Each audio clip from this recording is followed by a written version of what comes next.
she swung her racket directly on my eye. I lost my vision for 2 hours and went to the ER. But she was laughing the entire time. Hey everyone, and welcome back to another episode of The Gray in Between. I'm your host Lola, and together we'll dive into the captivating tales from Reddit and beyond, where life's most complicated moments take center stage. Let's get into the first story.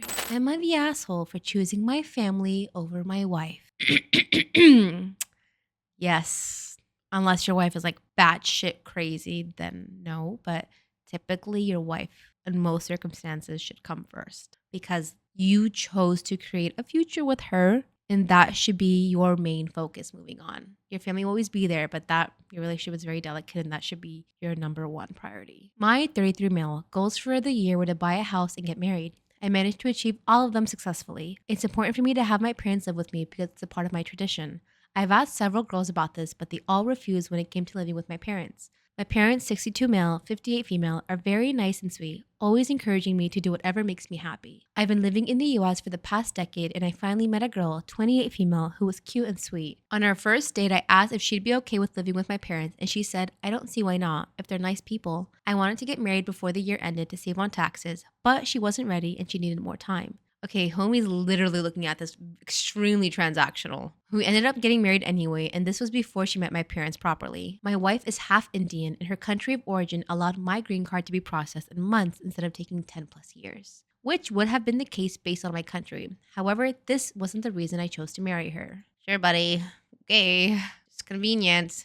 My wife and I got along well because we loved each other. She accepts me as I am, including my mental disorder, partying habits, and everything. Once my parents moved in after marriage, she became sad and depressed, started drinking, stopped eating, and felt trapped. 2 months later, she finally told me that she was uncomfortable living with my parents. She even considered divorce, saying that if she spent time with my parents beforehand, she wouldn't have married me. I'm not willing to ask my parents to move out, but I also don't want to lose the love of my life. Some of her reasons seemed valid, and I eventually started working on addressing them. Having lived apart from my parents for over 10 years, I found it awkward to bring up certain issues with them at first. I admit that my family and siblings can be a bit chaotic at times, but they're wonderful people. We are a close-knit family and share everything, whereas my wife comes from a more stoic family where they don't openly share their feelings. She's never had to compromise before, and I can see that she's not even trying to adjust living with my parents. However, she does care about their well-being. She just doesn't want to live with them for more than 2 months a year. She says they're still young and healthy, and she's okay living with them if they become sick or after one of them has passed.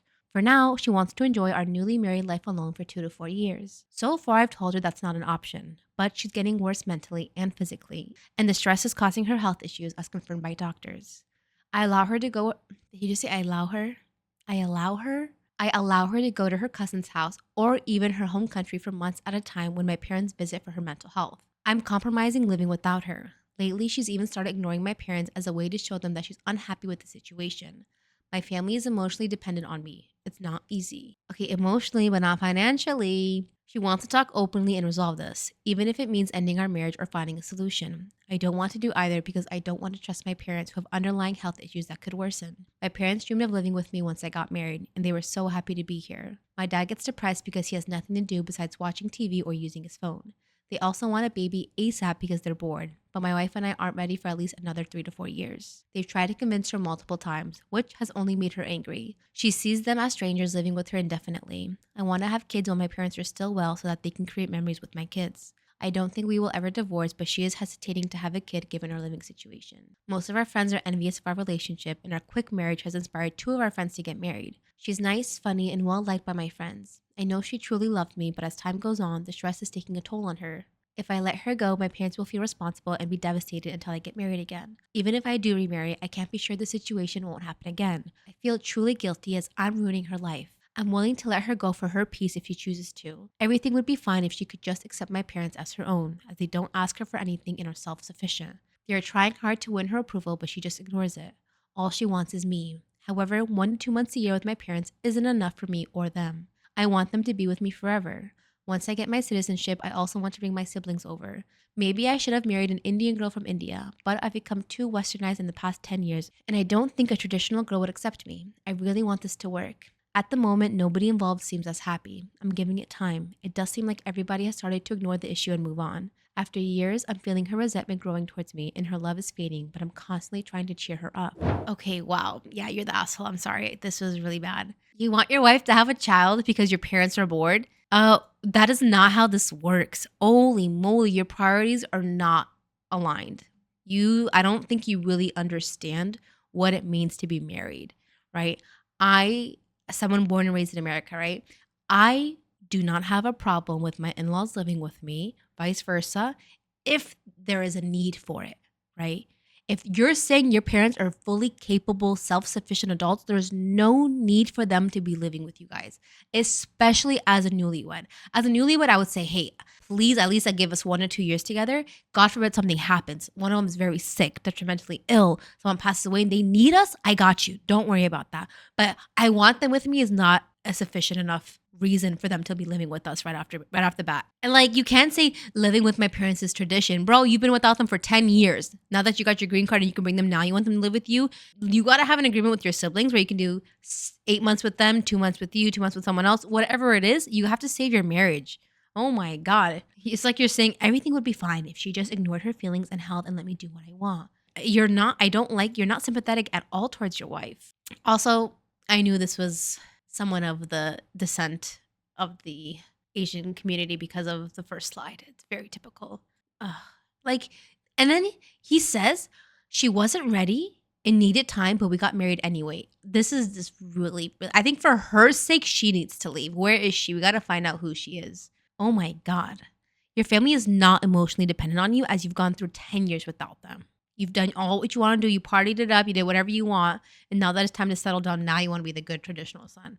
Absolutely not. My friend injured my eye and I lost half my vision. How do I continue this friendship? Oh my God. Is this Jeff Wittick and David Dobrik? 26 female, in dental school right now, and my friends and I went to play badminton in high school. I was with one partner and we were playing really well. Then we wanted to rotate partners, so I got paired with a girl. I'll call her Dina. She doesn't really play sports, but it seemed like she really wanted to be my partner, so I said sure. While playing, we bumped into each other a lot. I don't think she's very good at sports. When I called out the birdie, she would still go for it. Long story short, we collided once more, but this time she swung her racket directly on my eye. I lost my vision for 2 hours and went to the ER. It was just gray, nothing else. But she was laughing the entire time. I felt like it was nervous laughter. I tried to stay calm and positive just because all my friends were there. We're also going to be in the same class for the next 4 years and I didn't want to create tension. Either way, I noticed the entire time she was just laughing. She went to the ER with me but was still kind of nervously laughing. I had to go to the ophthalmologist the next morning at 8 a.m. and the tests they did on me were uncomfortable and painful. It made me think about how I'm spending one day during dental school when I could have taken a break. Instead, I spent it there and I was dilated and I couldn't study the entire day. Everything was blurry for about 7 hours. Doctor said I have damage on my retina and some bleeding in the back of my eye. My vision should return in 1 to 4 months, but there's a risk this vision loss could be permanent. There was then a get-together with the same friends and she was there. She was laughing the entire time again and joked about my eye too. She doesn't seem to understand the severity of the situation and it irks me. Now I want to ask her for compensation, cover all of my Uber fees going to and from the hospital and my optometry appointment fees. I didn't go to class today because my eye didn't feel great and I didn't want to see her face either. Today she went for sushi with our classmates and I saw the group photo and she's smiling so widely it bothers me even more. I don't really know how to handle the situation. I don't want to create drama or tension. I also don't want to affect my relationship with my other friends in our friend group. But I'm pissed, man, and scared that this could be permanent. How do I continue this friendship? I don't know how to handle this. I don't think her parents know either. I didn't tell my parents because they're going on a Europe trip and I don't want to worry them when they finally get a vacation. Oh no, I will not find this would really piss me off. You cannot be laughing, haha, hee around. If she makes another joke in your presence, I would not let it slide. In front of everyone, I would tell her like, I don't think you understand the severity of this injury you caused.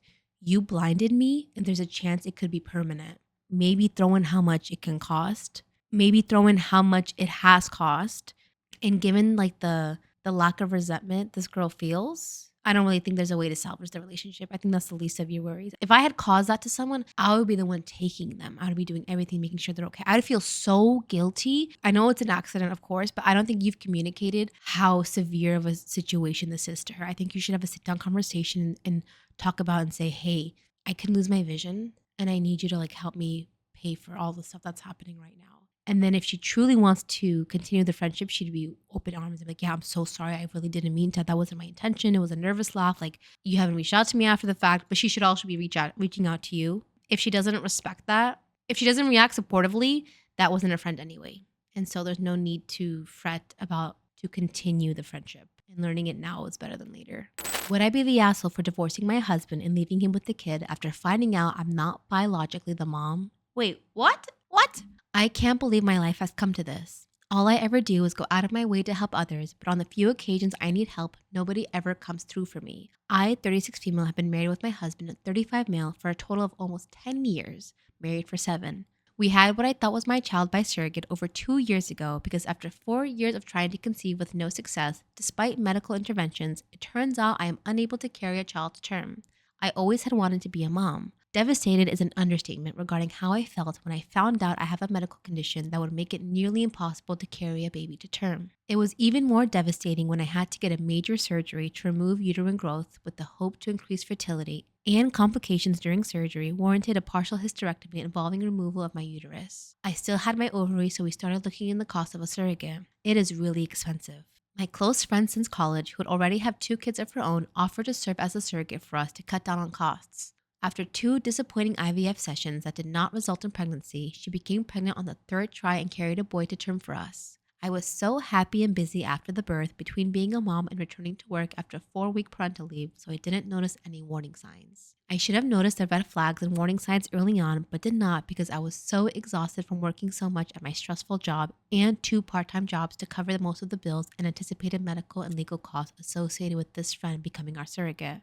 I was the primary breadwinner. My friend and my husband started talking more, and I would sometimes come home from my weekend job to find her already hanging out at our house when my husband was there. I chalked it up as innocent, and it's good for her to know my husband better since she was in the process of hopefully carrying our child for us. I was grateful to have someone helping us have a child. I also thought it was weird that our son has brown eyes when both of us have blue. Then I found out that while this is uncommon, it's possible sometimes due to many genes controlling eye color. Recently, it all came to a head when I took our son to a doctor's appointment and they did metabolic panel and blood tests which showed that he had a blood type that is not biologically possible to have with me as his mother. He's B positive, I'm A positive, and my husband is O positive. Immediately, I started worrying that it was the fertility clinic's fault and that they'd messed up and implanted a wrong embryo. I started lining up lawyer consultations to possibly sue the clinic and looked into having a DNA parentage test done. The test results showed that I'm not the mother, but my husband still is the father. I was heartbroken and angrier than ever. I talked to lawyers about medical malpractice in the fertility clinics we used. Then my husband confessed that he had slept with my friend, our surrogate, on a few different occasions during our struggle to have her get pregnant with our embryos. What?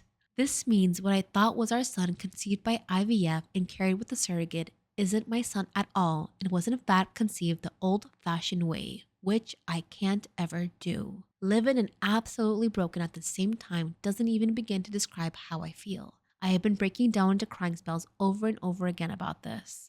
He claims he didn't ever think pregnancy could result because he pulled out and he had always assumed that he was the reason for our earlier struggles to conceive, both before my hysterectomy and during the IVF insemination process with this friend. I felt an immediate triple betrayal from what was supposed to be my husband, my friend, and not knowing my child isn't even really mine. I had such white hot rage and delirium. I immediately left home and stayed at a hotel for almost a week before asking my parents to let me stay at home for a while.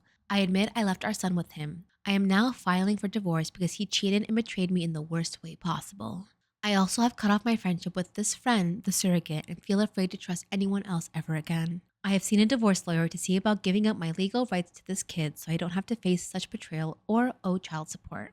My husband and surrogate friend admit they were wrong and keep apologizing, but they also call me immature. What the? Oh no! My husband and surrogate friend admit they were wrong and keep apologizing, but also called me immature and heartless to just give up my son like that. My parents also say I can't give up on a kid like that, and I went through so much legal and medical hoops to have him. When I told them I refused to stay in a cheater marriage and I'd rather adopt someday with a better, more trustworthy partner, they also told me I was wrong and that maintaining my parental rights isn't much different than if I adopted outright. They said it isn't blood that makes a family. They are all about me divorcing my cheater husband, but keep telling me I'm making a mistake giving up my parental rights. Some of my other friends agree with what I'm doing. A few admitted they weren't big enough to swallow pride and care for an affair baby or to see daily reminders of my friend/surrogate's betrayal every time I look at her son. I just want a clean break and a fresh start. I'm also looking at relocating several states away. Am I the asshole to give up my parental rights in the divorce because a kid I paid a lot of money to have born by surrogacy isn't biologically mine at all, but the surrogates? Absolutely not. No, do not let them guilt you into keeping this kid as your kid. Every person would agree that if this was a man, one of their biggest fears finding out that raising a child is not theirs, this is literally the same exact thing. It's betrayal of trust. They lied to you, they cheated behind your back. Why should you raise their child? No, do not let them try to guilt you into keeping this baby. Your husband trying to defend himself by saying he wasn't trying to get the friend pregnant is crazy. Like, bro, that's not a defense. That's just like, that's cheating. It's like, no, I was sleeping with her, but I wasn't trying to get her pregnant. Wow. Am I the asshole? My best friend's wife told him that she had an affair with me. The last 4 days have been the most horrible in my life. I have no idea how to deal with anything and wanted to get opinions on what to do next. My best friend's wife told him that she had an affair with me, which never happened. I, 35 male, have been married to my wife, 35 female, for about 8 years. We have 2 wonderful kids. But this is about my friend Josh, 35 male, and his wife, Mary, 34 female. I met Josh during my freshman year of college, and we have been friends ever since. We have always shared our love for tech, and he's always my go-to guy when I need someone to talk to. Josh started dating Mary 5 years ago. Let's say Mary has a very different set of morals than my wife or me. She's very loud, manipulative, and just craves attention. Josh and Mary had been dating on and off for about 4 years. They broke up often, but somehow always ended up together after a few months. Mary is always the one who breaks up with Josh and then takes him back. I also know that Mary cheated on Josh at least with 2 guys when they were dating, but somehow convinced him that he was not putting enough effort into the relationship. Josh always blames himself for Mary's unhappiness. My wife also knows about all of this and has always kept her distance from Mary. However, we do meet her often during parties with friends. Josh and Mary got married last year.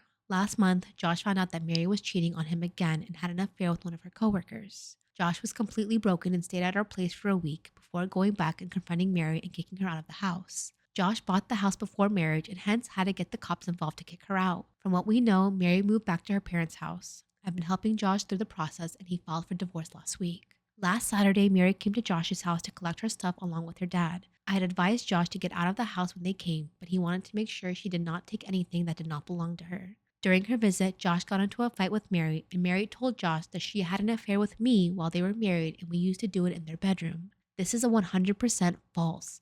I've always known that Mary was trouble and kept my distance from her. I feel she is just trying to hurt Josh by saying that. After that incident, Josh got extremely agitated and came to our house. I saw he was stressed and knew something was wrong.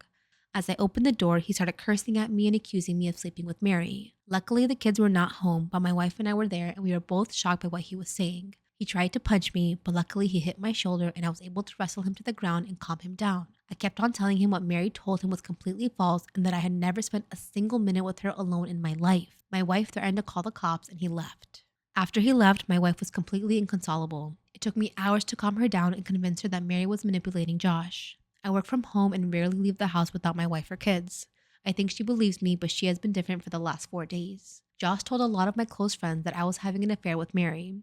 He's not taking my calls or my wife's calls. My wife tried to call Mary, but she was also not taking our calls. All of my friends, including Josh, think that I'm the biggest asshole for getting involved with his wife. I have no idea how to convince anyone that this is false. I'm just so frustrated. Can someone please give me advice on what I can do next?